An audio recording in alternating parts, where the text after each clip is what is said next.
नमस्कार मित्रांनो, आपलं सर्वांचं स्वागत आहे आपल्या या प्लॅटफॉर्मवर. येणारी सीटीटी परीक्षा आपल्याला अगदी सोपी जावी त्यासाठी मी घेऊन आलेलो आहे आपल्या सर्वांसाठी काही महत्त्वाचे मराठी विषयाचे अध्यापन शास्त्राचे प्रश्न, जेणेकरून आपल्याला ही परीक्षा अगदी सोपी जायला हवी. त्यासाठी काही महत्त्वाचे प्रश्न जे की आपल्याला अध्यापन शास्त्रामध्ये अवघड वाटत जरी असले तरी आपण त्याला आता सोपं करणार आहोत. कशा पद्धतीचे प्रश्न येतात, त्या प्रश्नांचं स्वरूप कसं असतं, यासाठी हे प्रश्न घेऊन आलेले आहोत. मग जाऊया आजच्या या सेशनच्या पहिल्याच प्रश्नाकडे. पहिला प्रश्न काय म्हणतो पहा, की सतत मूल्यमापन करण्याचा उद्देश काय आहे. सतत मूल्यमापन करण्याचा विद्यार्थ्यांच्या सतत मूल्यमापन करायचं आहे, कंटिन्युअस असेसमेंट घ्यायचे आहे. काय आहे नेमकं, की जेव्हा आपण त्या विद्यार्थ्याचं मूल्यमापन करतो तर त्यातून नेमकं आपल्याला काय शोधायचं आहे, नेमकं काय उद्दिष्ट आपलं साध्य करायचं आहे, काय करून घ्यायचं आहे. तर पाठ्यपुस्तकातून काय जाणतात हे जाणून घ्यायचं आहे का, तर नाही. पाठ्यपुस्तकातून विद्यार्थ्यांनी काय जाणून घेतलेलं आहे याची माहिती मिळवणं हे एवढाच उद्देश असणार का, तर अजिबात असणार नाही आहे. का, कारण पाठ्यपुस्तकातून त्यांना जे काही नॉलेज मिळतंय त्याचा वापर ते कसा करतात याचा आपण अंदाज घेत आहोत का इथून, तर नाहीच नाही. त्याच्यामुळे पर्याय क्रमांक 1 हे चुकीचं ठरतं. त्यानंतर काय म्हणतो दुसरा पर्याय, मुलांनी भाषेसंबंधित कोणती उद्दिष्टे प्राप्त केलेली नाहीत हे जाणून घेणे.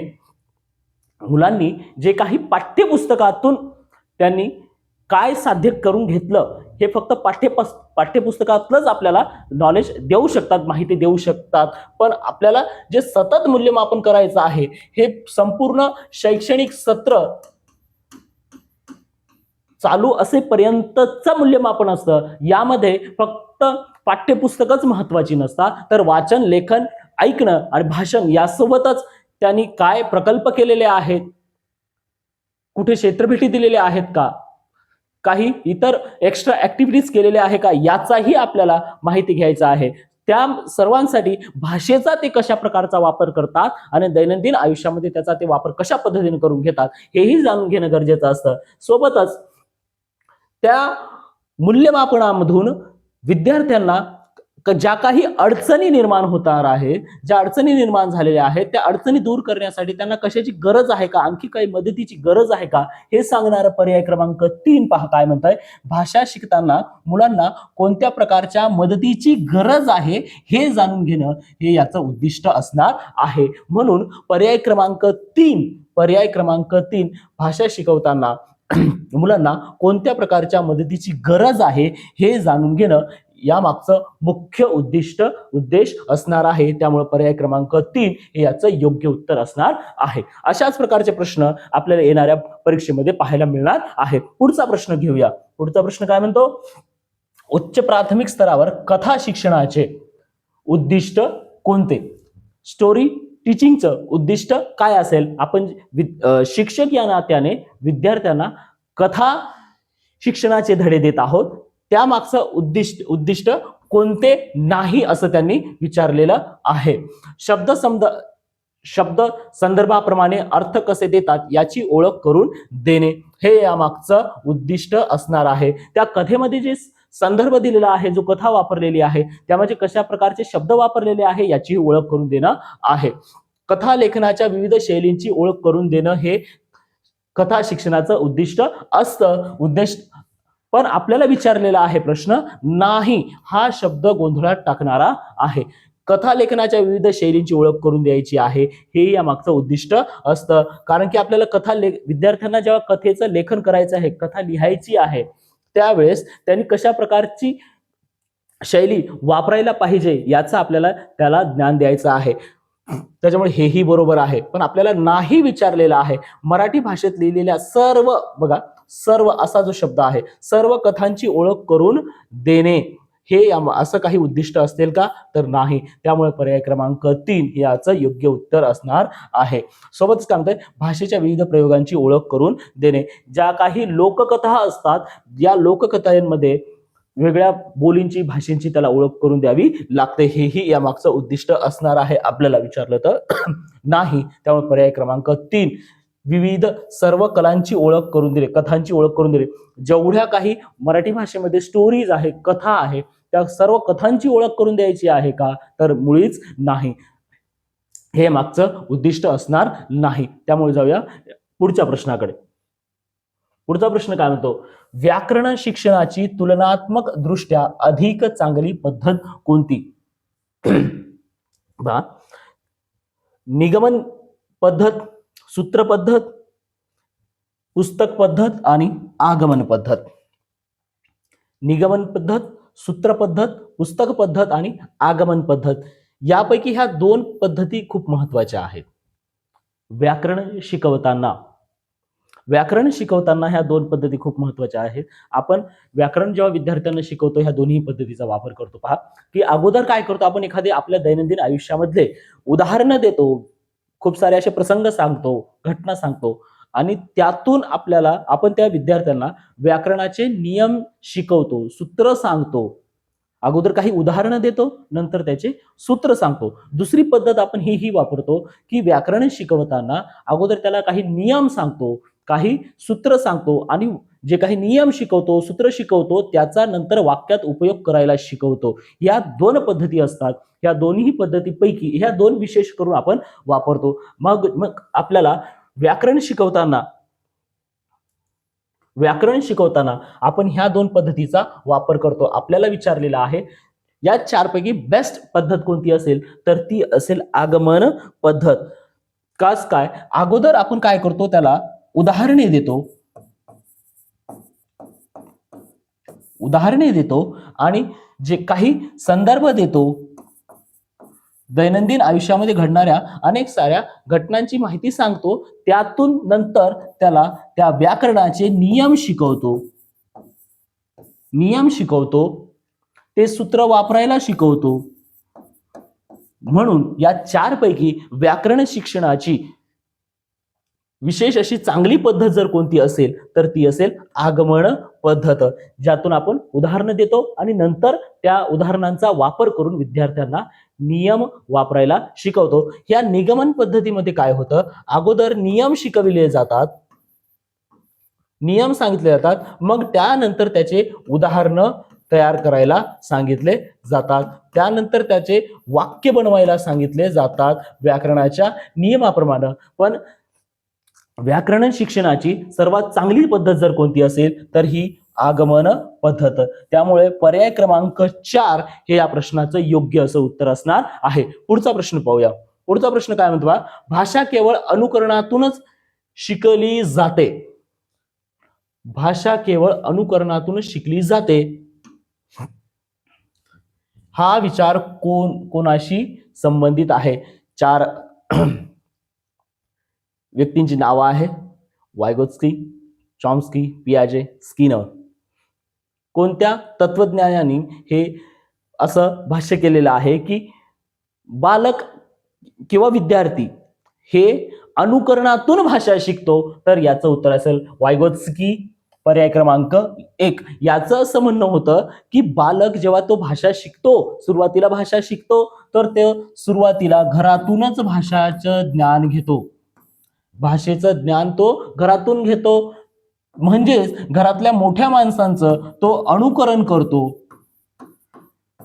हे मत वायगोत्स्की यांचं होतं. त्याच्यामुळं पर्याय क्रमांक 1 या प्रश्नाचं योग्य असं उत्तर असणार आहे. भाषा ही अनुकरणातून शिकली जाते. पर्याय क्रमांक 1 वायगोत्स्की ह्या प्रश्नाचं योग्य असं उत्तर असणार आहे. पुढचा प्रश्न काय म्हणतो,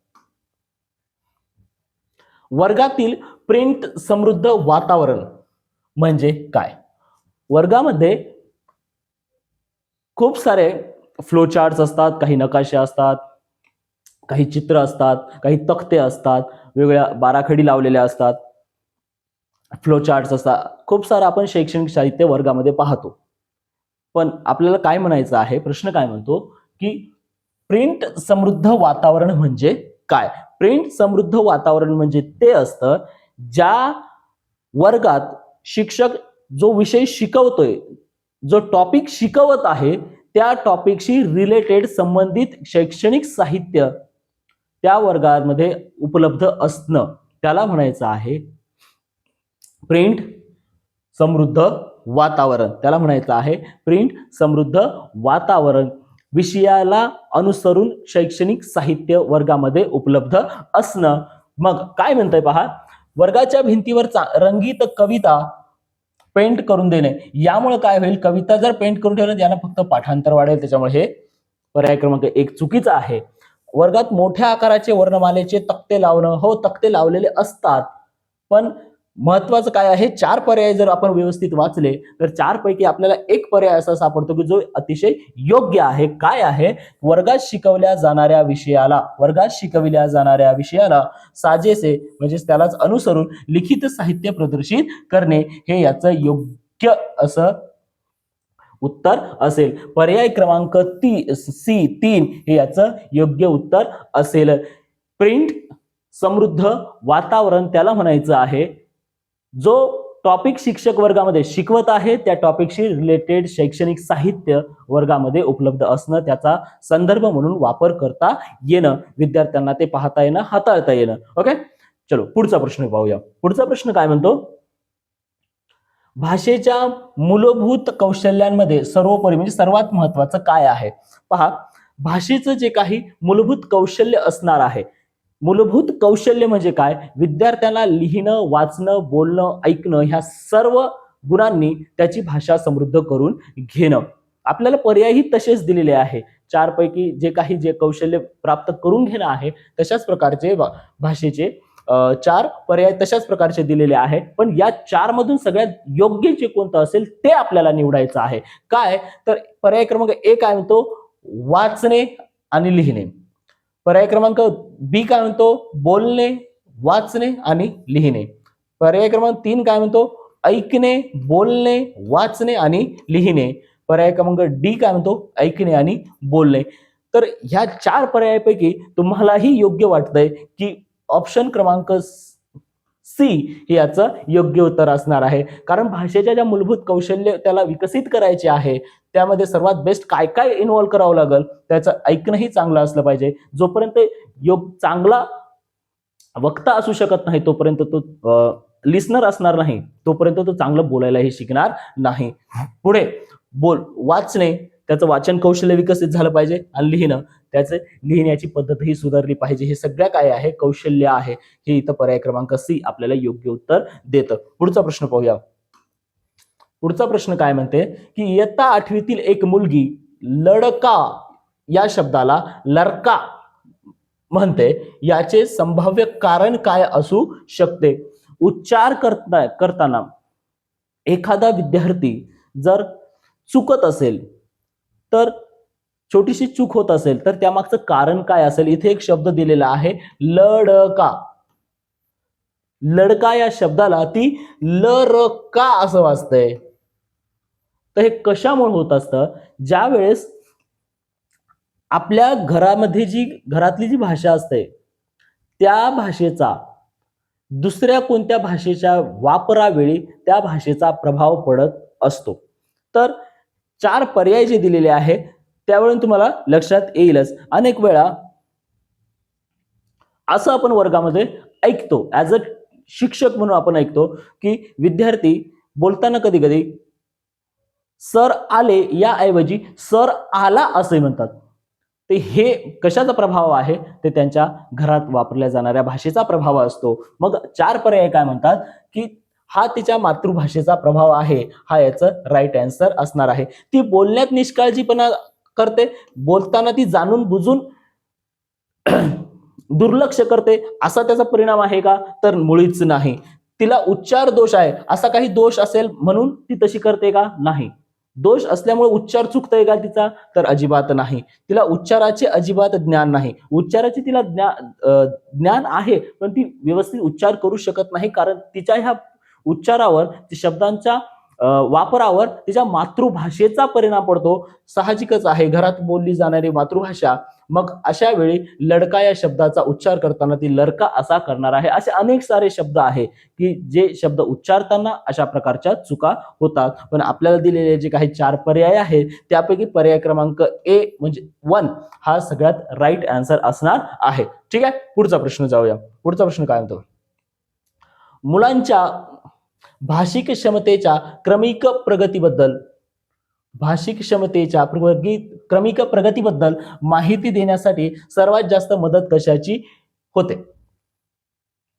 विद्यार्थ्यांची जे काही भाषिक क्षमता त्यांनी प्राप्त केलेली आहे, मिळवणार आहे किंवा मिळवलेली आहे, ती चेक करण्यासाठी सर्वात जास्त उपयोगी काय पडेल, आपण त्याचं काय मूल्यमापन करावं, जेणेकरून आपल्याला विद्यार्थ्यांनी कितपत त्याच्या भाषिक कौशल्यामध्ये प्रगती केलेली आहे याची माहिती मिळेल. तर फक्त लेखी परीक्षा घेऊन विद्यार्थ्यांनी मुलांनी भाषिक क्षमता किती प्राप्त केलेली याची जाण होईल का? नाही. तर आत्ताच आपण लास्ट क्वेश्चन मध्ये आपण एक एक्सप्लेन केलेलं आहे. भाषिक क्षमता म्हणजे काय? तर ऐकणे, बोलणे, लिहिणे आणि वाचणे या सर्वांचा त्याच्या दैनंदिन आयुष्यामध्ये ते वापर कसा करतात हेही महत्वाचं असतं. मग लेखी परीक्षेतून फक्त त्याचं वाचन आणि लेखन याचीच माहिती मिळेल, त्याच्यामुळे पर्याय क्रमांक 1 हे चुकीचं ठरतं.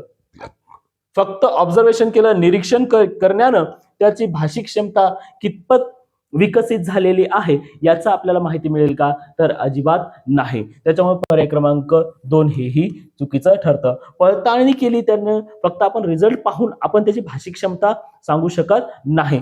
नेक्स्ट जो ऑप्शन आहे पोर्टफोलिओ, हा मोस्ट इम्पॉर्टंट आहे. अनेक वेळा मित्रांनो हा जो शब्द आहे खूप महत्वाचा आहे. या शब्दाला धरून अनेक वेळा सीटीईटीला क्वेश्चन आलेले आहेत खूप वेळा, कारण की या पोर्टफोलिओमध्ये सर्व चाचण्या म्हणजे घटक चाचण्या असतील, सत्र चाचण्या असतील किंवा सत्र परीक्षा असतील, सर्व जे काही प्रकल्प केलेले असतील, काही भेटी दिलेल्या असतील, काही संभाषण कौशल्य असतील,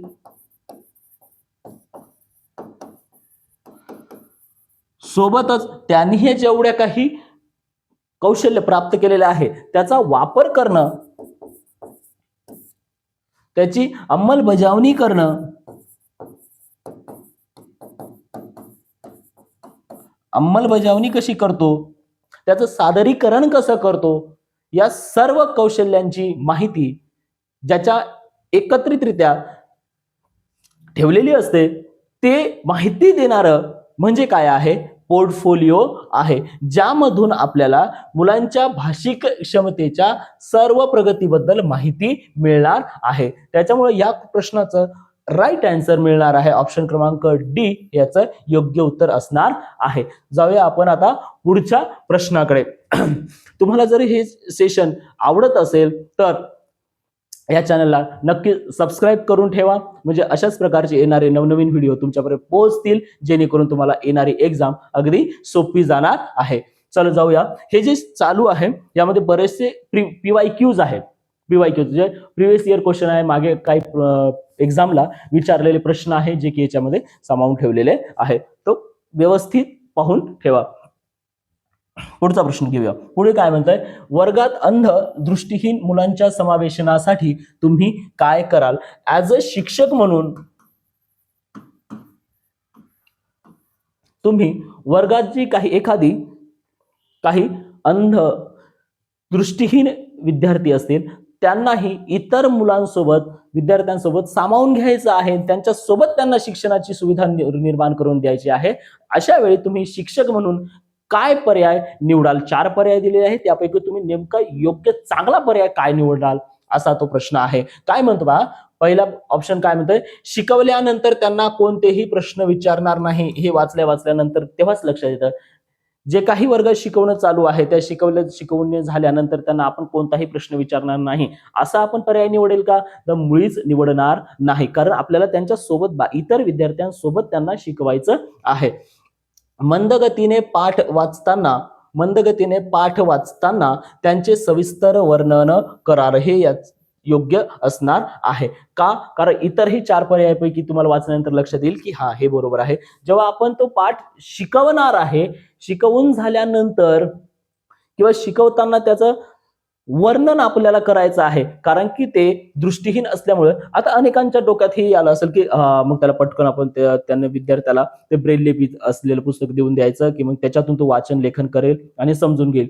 पण ब्रेल लिपीवर आधारित जो ऑप्शन आहे तो ऑप्शनच आपल्या जवळ चुकीचा आहे, कारण ब्रेल लिपी अवेलेबल ऑप्शन मध्ये जाऊ. ठीक आहे. ब्रेल लिपीमध्ये साहित्य उपलब्ध होण्याची प्रतीक्षा कराल. आपल्याजवळ जे पर्याय दिलेला आहे की ब्रेल लिपीमध्ये साहित्य उपलब्ध होण्याची आपण प्रतीक्षा करा, याचा अर्थ की आपल्याजवळ ब्रेल लिपीचं साहित्यच उपलब्ध नाही. यामुळं ब्रेल लिपीचं साहित्य उपलब्ध नसल्यामुळे त्याची आपण वाट पाहायची का? वाट जर पाहत बसलो तर आपल्याला त्या विद्यार्थ्यांना इतर विद्यार्थ्यांसोबत घेऊन जाता येईल का? शिकवता येईल का? नाही. त्यांना सोबत सोबत न्यायचं आहे, त्यांनाही घ्यायचं आहे. त्यासाठी काय करावं लागेल? त्यात आपण जे धडा शिकवत आहोत त्याचं व्यवस्थित आपल्याला वर्णन करावं लागेल. पर्याय क्रमांक डी काय म्हणतो? भाषेशी संबंधित सोपी सोपी कामे द्याल. सोपी सोपी कामे द्यायची का? नाही. त्यांना इतरांपासून वेगळे आहात हे दाखवायचं आहे का आपल्याला? नाही. ठीक आहे. ऑप्शन क्रमांक बी आपल्याला विद्यार्थ्यांना जो पाठ आपण शिकवतोय त्या पाठ शिकवताना त्यांना वर्णन करून सांगायचं आहे, ते ऐकून तरी व्यवस्थित त्याचं ज्ञान मिळवून घेतील. ओके. पुढचा प्रश्न काय म्हणतो? इयत्ता 6वीच्या मुलांसाठी गोष्ट, कविता इत्यादी अशा काही पुस्तकांची निवड करायची आहे. त्यासाठी तुम्ही कोणत्या गोष्टीकडे विशेष लक्ष द्याल? गोष्टीचं किंवा कवितेचं पुस्तक आपल्याला विद्यार्थ्यांना शिकवायला द्यायचं आहे. त्यासाठी आपल्याला पुस्तक निवडायचं आहे. ऍज अ शिक्षक म्हणून आपल्याला स्वतःलाच जर ते पुस्तक निवडायचं की ते पुस्तक कसं असायला पाहिजे, कसं पुस्तक असायला पाहिजे हेच विचारणारा हा प्रश्न आहे. मग कसं पुस्तक असायला पाहिजे तुम्हाला काय वाटतं? कमेंट करून नक्कीच सांगा. कसं असायला पाहिजे? पुस्तकाची पाने कमी असावीत, चुकीचं आहे. गोष्टीचं पुस्तक आहे किंवा कवितेचं पुस्तक आहे म्हणून त्या पुस्तकाची पानं आपण कमी करून ठेवायला पाहिजेत का? नाही. असं तर नाही. पुढे काय म्हणतो? पुस्तके मुलांच्या मानसशास्त्रीय आणि भाषिक गरजांनुसार असावीत. हे याचं योग्य आपण निवडलेला पर्याय असेल. चारही पर्याय वाचल्यानंतर तुमच्या लक्षात येईल की हा हेच बरोबर आहे. काय म्हणतो? पुस्तकात रंगीत चित्रे नक्कीच असायला पाहिजे, पण आपण 6वीच्या विद्यार्थ्यांसाठी पुस्तक निवडतोय. मग 6वीच्या विद्यार्थ्यासाठी त्याची मानसिक स्थिती विचार करून आपल्याला पुस्तक निवडावे लागेल की त्याला समजून घेण्याचं वय किती आहे, त्यानुसार त्याची गरज किती आहे आणि त्याच्या मानसशास्त्रीय गरजेनुसार आपल्याला पुस्तक बनवायचं आहे किंवा निवडायचं आहे. सोबतच आपण ज्या विद्यार्थ्यांना हे कविता किंवा कथा शिकवणार आहोत त्याच्या भाषिक गरजा काय आहेत यानुसारही आपल्याला पुस्तक निवडायचं आहे. हे सांगणारं हे पर्याय क्रमांक बी आहे. त्यामुळं या प्रश्नासाठी योग्य पर्याय आपण काय निवडणार आहोत? कारण पॅडागॉजीचा संबंध असलेला हा प्रश्न आहे. मानसशास्त्रीय आणि भाषिक गरजा ओळखून आपल्याला ते पुस्तक बनलेलं आहे की नाही हे निवडायचं आहे. काय म्हणते चौथा पर्याय? काय म्हणतो? पुस्तके नैतिक उपदेशाने भरलेले. नैतिक उपदेश 6वीच्या मुलांना द्यायला पाहिजे, विशेष असं काही नाही, पण त्यांना ते कविता आवडायला पाहिजे. विद्यार्थ्यांना ते कविता शिकायला आवडली पाहिजे. त्यांच्या मानसिकतेला ते सहन झाली पाहिजे. त्यांना ती भाषा सोपी वाटली पाहिजे. यासाठी हे पर्याय क्रमांक बी हे याचं योग्य उत्तर असणार आहे. ठीक आहे मित्रांनो, जाऊया पुढच्या प्रश्नाकडे. भाषा शिकणे तेव्हा अधिक सोपे होते जेव्हा भाषा शिकणे कोणाला? विद्यार्थ्यांना भाषा शिकणं आणखी सोपं होणार आहे. कधी सोपं होईल? मुलांना समृद्ध भाषिक वातावरण उपलब्ध करून दिले जाते. भाषेची परीक्षा घेतली जात नाही. अरे बा, परीक्षा घेतली जात नाही, परीक्षा घ्यावी लागेल ना. त्याच्यामुळे हे तर चुकतंच. जेव्हा शिक्षक कथा ऐकवतात, फक्त कथा ऐकवल्याने भाषा संपूर्णपणे शिकल्या जाईल का? नाही. पाठ्यपुस्तक शिकवले जात नाही. पाठ्यपुस्तक हे शिकवावं लागेल की नाही? त्यामुळे हे चुकतंय. आणि सगळ्यात सोपं कधी जाईल? जेव्हा विद्यार्थ्यांना भाषा शिकवली जाते. सगळ्यात सोपं कशी जाईल? कधी जाईल? भाषेला अनुसरून भाषा शिकण्यासाठी त्या भाषेच्या गरजेनुसार विद्यार्थ्याच्या भाषिक गरजेनुसार जर आपण वर्गामध्ये तशा प्रकारचं वातावरण निर्माण करत असू तर ती भाषा शिकताना भाषा आत्मसात करताना विद्यार्थ्यांना ते अगदी सोपी जाईल. काय म्हणतं पर्याय क्रमांक ए, मुलांना समृद्ध भाषिक वातावरण उपलब्ध करून दिले जाईल.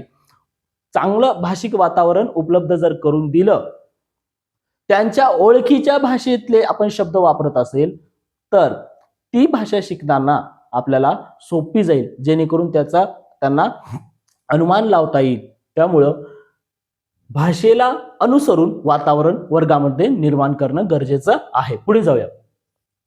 पुढचा प्रश्न काय म्हणतो, मराठी भाषेच्या वर्गात सर्वात महत्वाचं काय आहे? हा क्वेश्चन होता 2014 सीटीईटीच्या 2014 हा क्वेश्चन होता. मराठी भाषेच्या वर्गात सर्वात महत्वाचं काय आहे? काय असेल? परीक्षा, हो. सहशालेय उपक्रम, एक्स्ट्रा ऍक्टिव्हिटीज हे वर्गाच्या बाहेर जाणार आहे. ठीक. मुलांच्या भाषिक क्षमतेवर विश्वास हे याचं योग्य उत्तर असणार आहे. पाठ्यपुस्तक आवश्यक असतात, सोबतच हे पुस्तक आणि आपल्याला जी भाषा शिकवायची आहे त्या वर्गात वाचन, लेखन, भाषण आणि ऐकणे ह्या सगळ्या गोष्टी आपल्याला त्याच्यामध्ये कौशल्य विकसित करायचे आहे. ऍज अ शिक्षक म्हणून काय आहे तर मुलांच्या भाषिक क्षमतेवर या शिक्षकाचा विश्वास असला पाहिजे की आपल्याला याची जाण असली पाहिजे त्या विद्यार्थ्यांच्या भाषिक क्षमता किती आहे आणि आपल्याला किती त्याच्या भाषिक क्षमतेमध्ये विकास घडवून आणायचा आहे. त्यामुळं पर्याय क्रमांक सी हे याचं योग्य उत्तर आहे. सीटीईटी 2014 मध्ये हा क्वेश्चन विचारलेला, हा रिपीट झाला, वारंवार प्रश्न रिपीट झालेला आहे. मित्रांनो, असे रिपीट झालेले जे क्वेश्चन जे तुम्हाला जर पाहायचेच असतील या चॅनलला नक्कीच सबस्क्राईब करून ठेवा, जेणेकरून असे जे नेहमी वारंवार रिपीट झालेले क्वेश्चन आहे ते तुम्हाला पाहायला मिळतील, अभ्यास करायला मिळतील, म्हणजे आपली येणारी सीटीईटी अगदी सोपी जाईल. जाऊया पुढच्या प्रश्नाकडे. पुढचा प्रश्न काय म्हणतो, कोणत्या शब्दात एक प्रत्यय वापरला जाऊ शकत नाही? असे काही शब्द ज्याला वेगवेगळे प्रत्यय लावून त्याचा आपण अर्थ बदलवता येतो, वाक्यामध्ये वेगवेगळ्या प्रकारचे त्याचा वापर करता येत असतो. खाली आपल्याला 4 पर्याय दिलेले आहे. या 4 पर्यायापैकी कोणत्या शब्दाला एक प्रत्यय लागणार नाही? बाकी 3 शब्दाला एक हा प्रत्यय लागेल. ट्राय करूया. नीती हा शब्द तुम्ही ऐकलेला आहे, नैतिक, याचा अर्थ इथं एक प्रत्यय लागला. कला ह्या शब्दाला एक हा प्रत्यय लागू शकत नाही, एक प्रत्यय लागत नाही, कारण एक प्रत्यय लावून दुसरा शब्द तयार होऊ शकतो का तर नाही. कला, कलिक असं काही शब्द होऊ शकत नाही. अध्यात्मला ट्राय करू. अध्यात्म काय होईल? आध्यात्मिक, याचा अर्थ इथं एक प्रत्यय लागला. अर्थ, आर्थिक लागतो का? लागतो. त्यामुळे इथे एक प्रत्यय लागतो. ऑप्शन नंबर बी, इथे हा एक प्रत्यय लागू शकत नाही. हा सुद्धा प्रश्न 2014चा आहे, म्हणजे सीटीईटी 2014चा क्वेश्चन आहे. चलो अगला क्वेश्चन. खालीलपैकी कोणत्या शब्दात नाम नाही? नाम नाही, नाऊन नाही असं होतं. मानव हे नाम आहे, मानव हे नाव आहे, सामान्य नाम आहे. गांधीजी विशेष नाम आहे, विशेष नाम आहे. दिखाई असं काही नाम नाही. दिसणे वगैरे, दिसणेपणा, हे पणा हे जे प्रत्यय लावलेलं आहे, जाणून बुजून लावलेलं आहे, थोडस रिलॅक्स करण्यासाठी शेवटी हा इथं हे काही नाम नाही, कारण की भारत हे विशेष नाम आहे. 3 नाम होते, नाव होते, नाउन होते, बट ऑप्शन नंबर सी दिखाई हिंदी मधला एक वर्ड घेतला होता. ऑप्शन नंबर सी ह्याचं राईट आन्सर असणार आहे.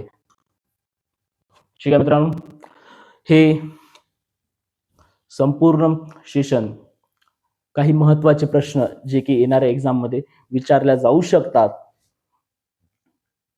आणि आपल्याला ॲज अ परीक्षार्थी म्हणून कशा प्रकारचे प्रश्न येतील याचा अंदाज घेता यावा यासाठी हे सेशन आपल्यापर्यंत पोहोचवलेलं आहे.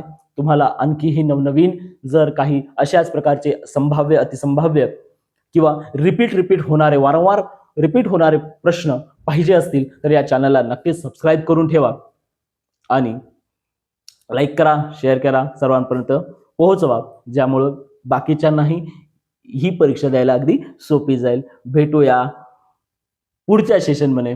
ठीक आहे, धन्यवाद.